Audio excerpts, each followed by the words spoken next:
Punto 1. Se registraron la lectura de temperatura T en grados Fahrenheit cada 2 horas desde medianoche hasta las 2 p.m. en Atlanta en un día de junio. El tiempo T se midió en horas desde la medianoche.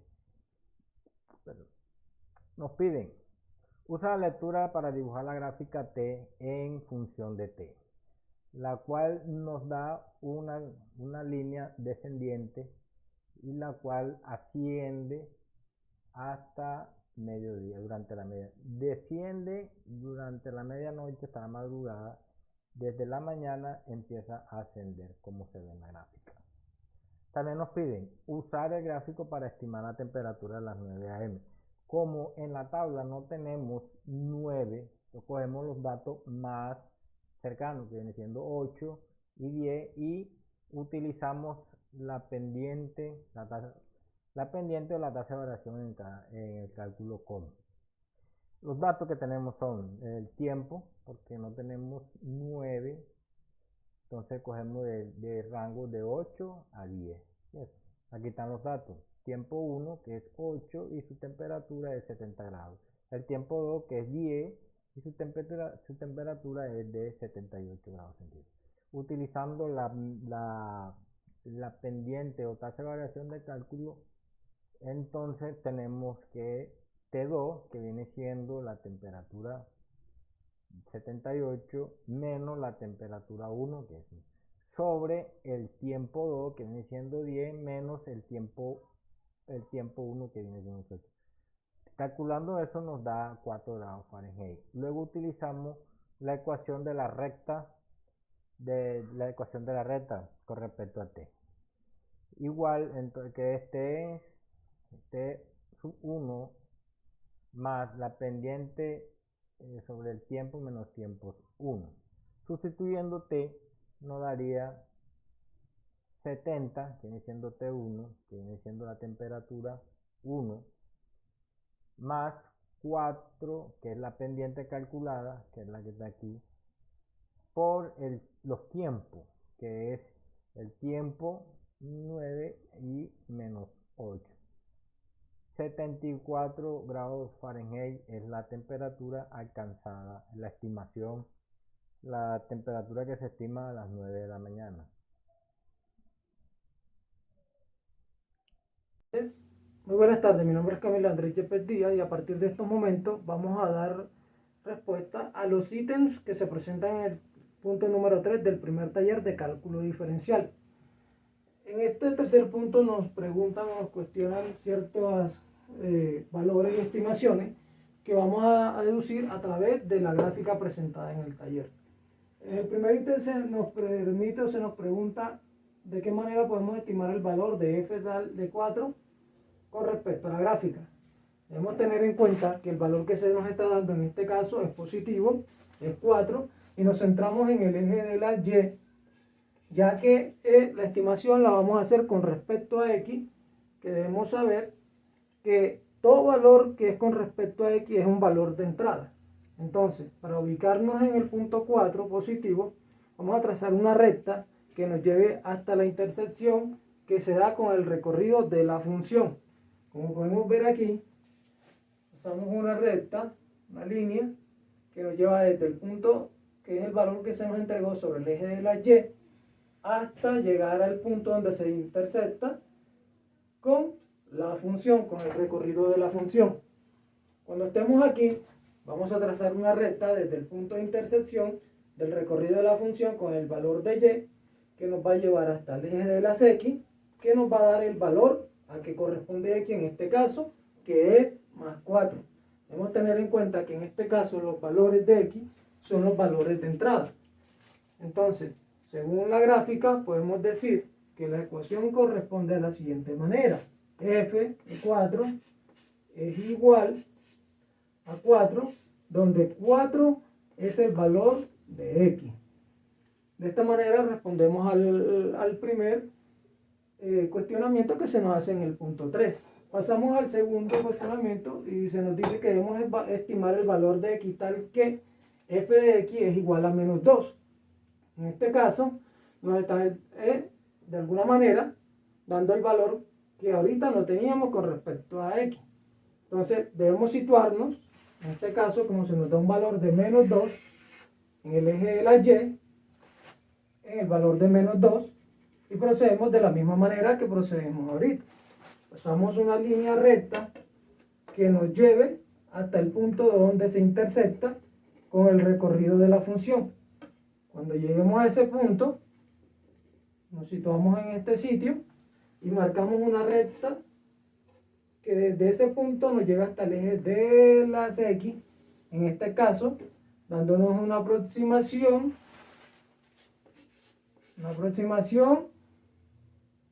de menos 1.5 o igual a menos 3 medios. De esta manera, entonces, la ecuación nos quedaría f de menos 3 medio igual a menos 2. Esto es una estimación, debemos tener en cuenta que por eso se coloca este signo como de 2 viñeticas, 2 comas, que hace referencia a aproximación y no es un igual. Sería un error cometer un error colocar un signo igual aquí. De esta manera respondemos al segundo cuestionamiento. Pasamos al tercero, en este caso nos dice que debemos hallar el dominio de la función. Debemos tener en cuenta que cuando hablamos de dominio, son todos los posibles valores que la función puede tomar con respecto al eje de x. En este caso, si examinamos la función, notamos que la función parte desde aproximadamente menos 6 hasta llegar hasta aproximadamente más 6. Hay que tener en cuenta algo también aquí, que cuando vamos a marcar los valores aproximados, debemos hacerlo con paréntesis, que nos denota aproximación, y en este caso es de menos 6 hasta más 6. Hablamos de una aproximación porque no tenemos un número determinado y por esta manera lo marcamos con paréntesis. Pasando al siguiente punto, respondemos al cuestionamiento donde nos pregunta acerca del rango de la función. Debemos tener en cuenta en este caso que cuando hablamos de rango, hablamos todos los valores que la función toma con respecto al eje y. También debemos tener en cuenta que cuando hablamos de rango, hablamos de codominio o de los valores que f de x toma, que es igual a el eje de y, o también podemos hacer mención de estos valores como la imagen de la función. En este caso nos damos cuenta que la función toma un valor con el eje y, o sea, en su rango, partiendo desde menos 4, en este punto, hasta más 4, que fue el punto que marcamos ahorita. En este caso, como notamos, son puntos precisos y exactos. Aquí utilizaremos corchete para marcar los valores porque son números determinados o puntos determinados. Entonces, marcamos menos 4 hasta más 4 en este caso con corchete, porque como ya le hemos mencionado, los paréntesis son para aproximación y los corchetes son para valores determinados. En este caso, menos 4 y más 4. De esta manera respondemos al cuestionamiento sobre el rango de la función. Pasamos al siguiente cuestionamiento donde se nos pregunta sobre el intervalo de crecimiento en la función. Vamos a borrar un poco por acá que nos puede servir para seguir apoyándonos. Y entonces respondemos al cuestionamiento acerca del intervalo de crecimiento. Debemos tener en cuenta que cuando vamos a leer un plano cartesiano, nos situamos del lado izquierdo hacia el lado derecho para entender de qué lado va la función y hasta qué punto. En este caso, el intervalo de crecimiento en la función va desde el punto de menos 4 hasta más 4. En este momento, la función comienza a crecer partiendo desde izquierda a derecha. Si lo hiciéramos desde este punto, sería una contradicción porque esto no es un intervalo de crecimiento, sino de decrecimiento. Observemos que la función comienza a descender. Y en este punto, la función comienza a ascender, a subir, y es lo que determinamos como intervalo de crecimiento. Entonces, en este caso, el intervalo de crecimiento va desde, corchete, ya tenemos en cuenta que es un número determinado, menos 4 hasta más 4. Este es el valor del intervalo de crecimiento con respecto al rango de la función que podemos establecer. Ahora, nos preguntan también en el siguiente ítem que si la función es 1 a 1. Debemos recordar que las funciones que son 1 a 1 son todas aquellas que tienen un solo valor de ingreso o un solo valor en el eje de las X, que son los valores de ingreso, y un solo valor de salida. O de cierta manera, por decirlo así, solo se puede llamar a una función 1 a 1 cuando al momento de que tracemos una línea recta, partiendo desde el eje de las Y, de manera vertical, por decirlo así, solo toque un punto y no dos. En este caso podemos ver que si trazamos una línea recta de manera vertical o paralela al eje de los X, vamos a encontrar que si trazamos una línea recta, tenemos dos puntos de encuentro con respecto al recorrido de la función. En este caso determinamos un punto, otro punto. Vamos a completar la recta para que se vea mejor.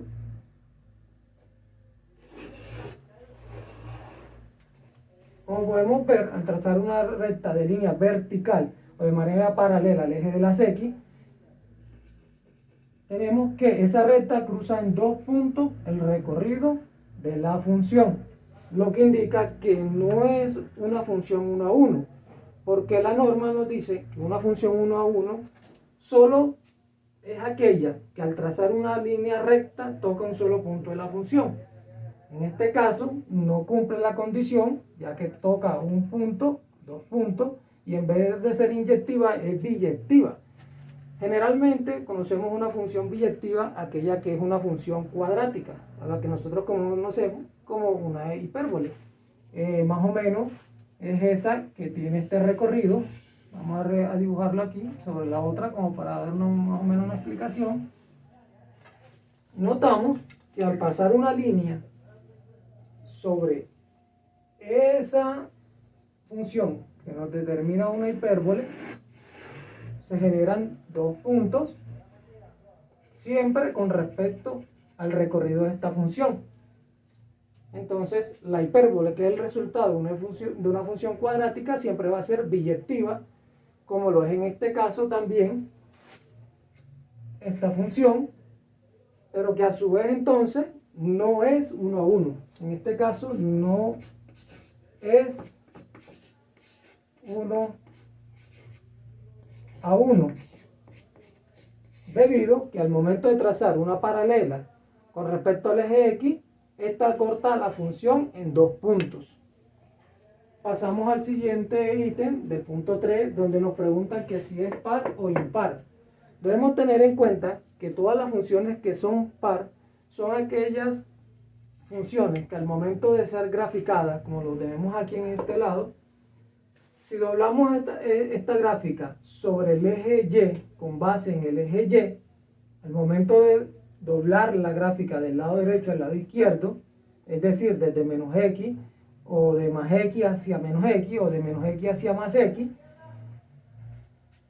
la gráfica de la función, el recorrido, debería sobreponerse sobre el otro lado en la misma imagen, y en este caso no ocurre. Si cogemos esta gráfica y la doblamos sobre el eje Y, notamos que al doblarla sobre el eje Y, esta parte de la función de la gráfica quedaría del lado abajo y no se sobrepone sobre el recorrido de la función en la parte de arriba, lo que indica que no es una función par, pero nos da entonces la solución a lo siguiente. De esta manera demostramos que no es par, pero si giramos la gráfica 180 grados, nos demuestra que sí es una función impar. Si giramos la gráfica 180 grados, podemos observar que esta parte que está aquí, al girarla 180 grados, por decirlo así, de esta manera hacia acá, y esta rotaría hacia allá, obtenemos la misma imagen, solo que los valores negativos, por decirlo así, a un giro de 180 grados, quedarían de este lado y los positivos quedarían en este lado. Pero visualmente tendríamos la misma presentación de la gráfica.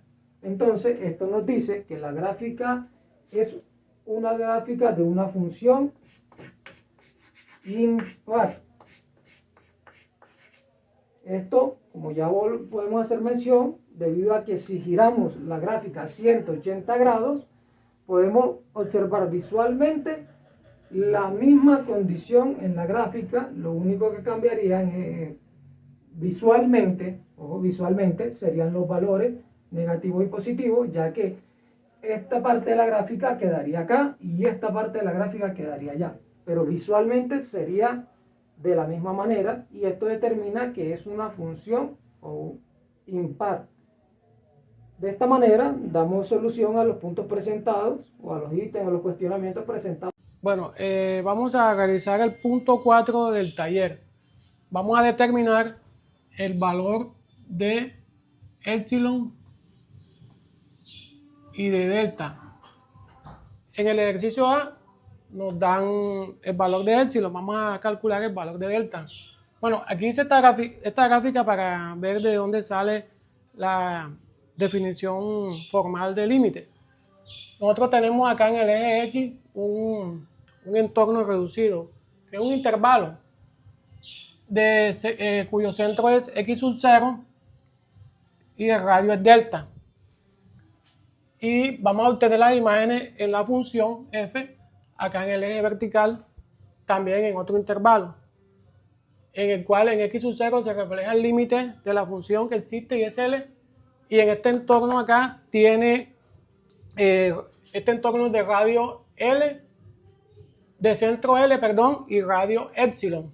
La definición dice, dado un límite de una función, cuando x tiende a x sub 0, aquí podemos tener una x.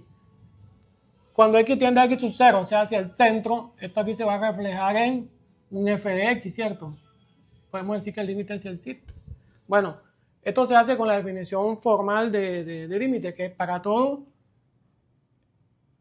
epsilon mayor que 0, existe un delta está en función de epsilon mayor que 0, tal que la x que pertenece a este intervalo sería x menos x sub 0 es mayor que 0 y es menor que delta. Entonces,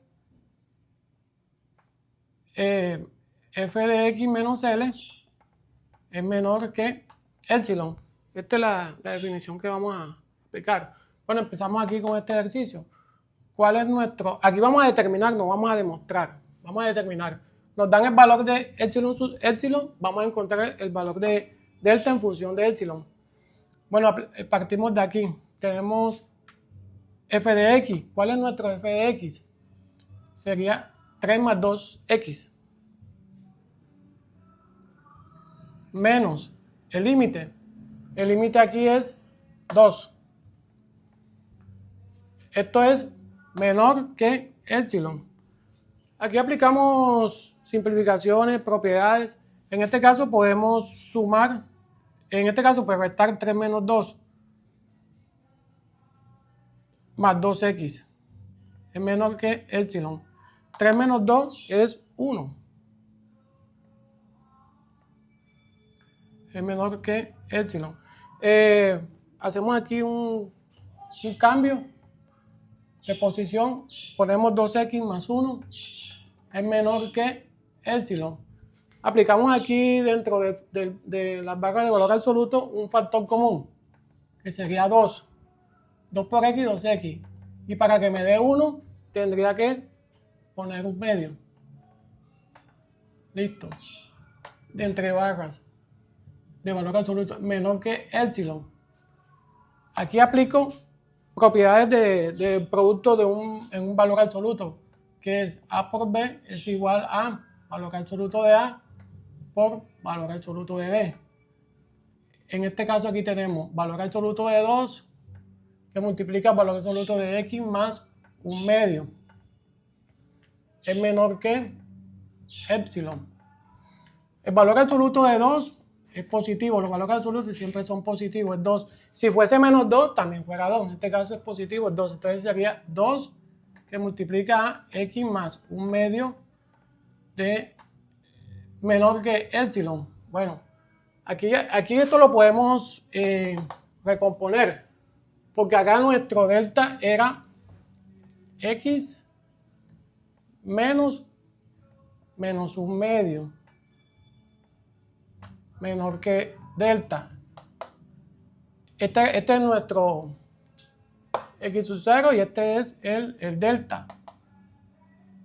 Perdón, hacia donde tiende el límite, que es menos 1/2. Entonces, teniendo en cuenta esto, expresamos esto que veníamos aquí trabajando como 2x menos 1/2, porque menos por menos da más, es menor que epsilon. Y ya lo tenemos ya, estos dos prácticamente iguales. Aquí despejamos esto, esta expresión del valor absoluto, x menos 1/2 es menor que epsilon. Lo comparamos con donde tenemos el delta, x menos 1/2. Bueno, aquí es 2. Perdón, aquí es 2. Primero vamos a despejar. Despejamos. Tenemos que esto es menor que epsilon medios. Aquí tenemos, bueno, lo comparamos con el otro, donde está el delta.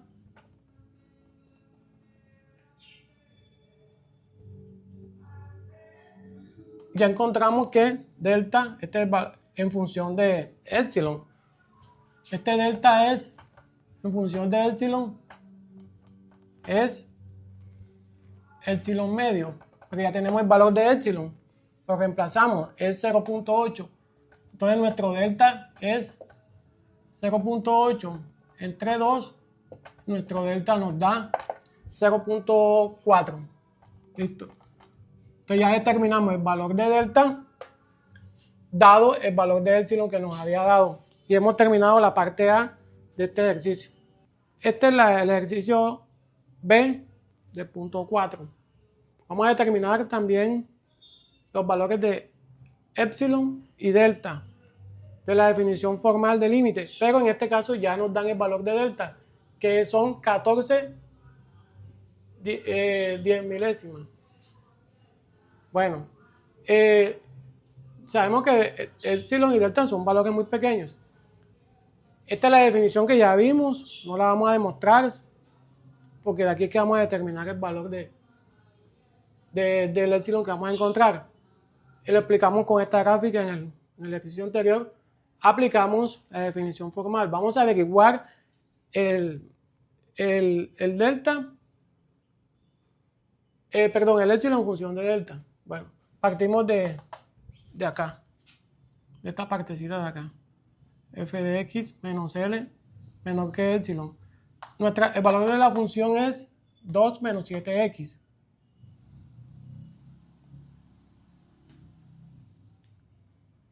Menos 7x menos el límite. El límite dice que es menos 5. Menor que epsilon. Bueno, aquí está escrito pues lo que vamos allá, que ya no lo había. El límite de la función 2 menos 7x cuando x tiende a 1 es igual a menos 5. Bueno, vamos por aquí, vamos a simplificar. Tenemos 2 menos 7x, menos por menos da más, da 5, menor que epsilon. Bueno, aquí nos da 2 más 5, da 7, menos 7x, en valor absoluto, menor que epsilon. Tengo 7 aquí, tengo 7 acá, saco un factor común, que es 7, que multiplica 1 menos 7 menos x.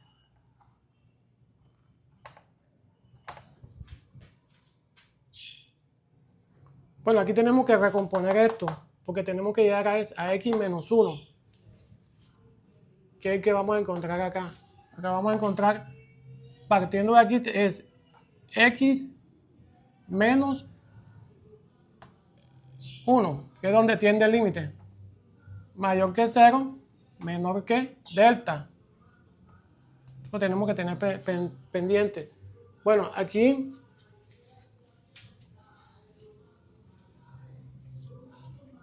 recomponemos acá mejor acá para que nos quede directamente. Nos queda menos 7x más 7. Valor absoluto menor que epsilon. Factor común. Ponemos menos 7 que multiplica a x. Para que me dé positivo sería menos 1, que ya lo tenemos acá. Valor absoluto menor que epsilon. Aplicamos nuevamente el producto de valor absoluto, o el valor absoluto de un producto. De A por B es igual a valor absoluto de A por valor absoluto de B. Bueno, aplicamos acá valor absoluto de menos 7, valor absoluto de x menos 1 es menor que epsilon. Este valor absoluto siempre es positivo porque es una distancia, entonces tengo aquí que este 7 multiplica a valor absoluto de x menos 1 menor que epsilon, que es lo que teníamos que llegar, pero tenemos que despejar este 7 aquí. Nos queda x menos 1 menor que epsilon sobre 7. Eso que tiene acá que esto es mayor que 0, obviamente. Y lo comparamos acá con el que partimos. 0 menor que x menos 1 menor que delta. Ya aquí podemos calcular nuestro delta. Perdón, nuestro epsilon, que es el que tenemos que delta en función de epsilon es epsilon sobre 7. Como ya tenemos el valor de delta, entonces sería 7 por delta igual a epsilon. Epsilon es igual a 7 por 0,0014. Bueno, multiplicando 7 por 0 por 14 10 milésimas nos da 0.098. Este es el valor de epsilon determinado a partir del valor de delta dado de este límite de esta función. Hemos finalizado. Punto 5. Usa la gráfica de la función para estimar lo siguiente. Estima los valores del límite de f de x cuando x tiende a 0 a 2 decimales. Usa la tabla de valores de f de x para estimar el límite de 4 decimales. Primero, graficamos en GeoGebra y el cual nos indica, podemos observar aquí, esta es la función, esta es la curva, lo cual nos muestra que la curva se acerca al punto x igual 0 con un valor de 0,29 más o menos, tanto por la izquierda como por la derecha, lo cual nos indica que el límite sí existe con ese valor, 0,29 estimadamente. Matemáticamente podemos ir comprobándola. Esta es la gráfica. Si el límite tiende a 0, si reemplazamos el 0 en las x, nos va a dar una indeterminación de 0 entre 0. Por tanto, lo que hacemos es multiplicar el numerador y el denominador por la conjugada de la raíz de 3 más x más raíz de 3. Cuando hacemos esa multiplicación nos queda esta expresión, lo cual para x diferentes se simplifica x y nos queda de esta forma, que se elimina, podemos eliminamos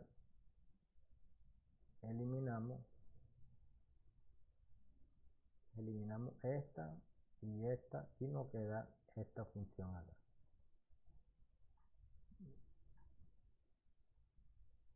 El límite de x es de forma exacta.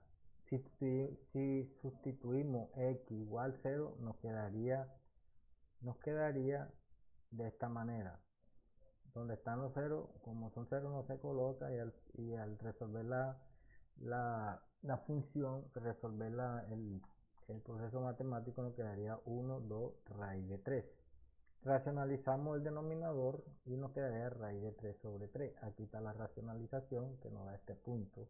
Cogemos el radical del denominador, lo multiplicamos por ambos tanto denominador por el denominador. Arriba 1 por raíz de 3 nos da raíz de 3 y 2 raíz de 3 por raíz de 3 nos da 2 por raíz de 3 a la 2 igual. Aquí eliminamos el exponente 2 con la radical y nos queda esto. Por eso nos queda de esta forma. Por lo tanto, la forma exacta es raíz de 3 sobre raíz de 3 sobre 6. Valor numérico y redondeos. Valor decimal suficiente precisión, con suficiente precisión. 1 raíz, si hacemos la operación esta nos va a dar esto, 0,28, el cual nos observamos en la curva que se acerca por X con ese valor más o menos, allá un 0,29. Entonces, a 2 decimales nos queda, si cogemos 2 decimales nos quedaría 0,29, puesto que el siguiente número se pasa de 5, en este caso viene siendo 8. A 4 decimales 0,2887, porque es la quinta cifra, 1, 2, 3, 4, 5, es 87, porque la quinta cifra después de eso es mayor que 5, en este caso es 7, por tanto quedaría 0,28. Listo. Estimamos por la tabla de valores muestra la convergencia.